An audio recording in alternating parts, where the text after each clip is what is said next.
ভারতের কেরালা রাজ্যের নার্স নিমিশা প্রিয়ার মৃত্যুদণ্ড মঞ্জুর করলেন ইয়েমেনের প্রেসিডেন্ট রাশাদ আল আলিমি।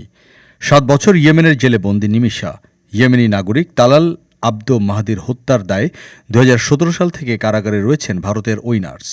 1 মাসের মধ্যে তার ফাঁসি কার্যকর করা হবে বলে জানা গেছে।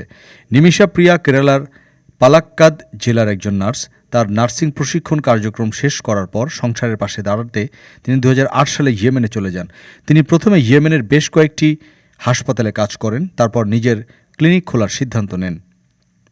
ইয়েমেনের আইন অনুসারে যে কোনো ব্যবসার শুরুতে স্থানীয়দের সাথে অংশীদারিত্ব বাধ্যতামূলক।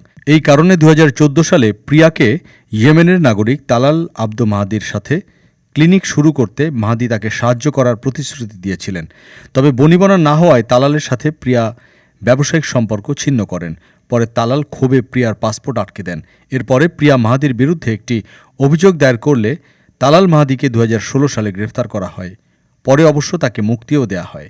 এরপর 2017 সালের 25 জুলাই তার পাসপোর্ট উদ্ধারের জন্য তালালকে ঘুমের ইঞ্জেকশন দেন প্রিয়া, কিন্তু ওভারডোজের কারণে মৃত্যু হয় তালালের।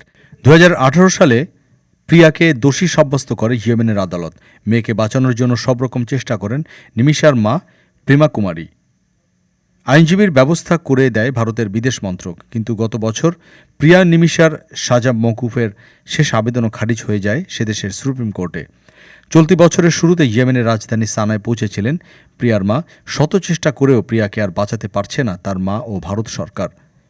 ডেস্ক রিপোর্ট, আজ বার্তা, ঢাকা।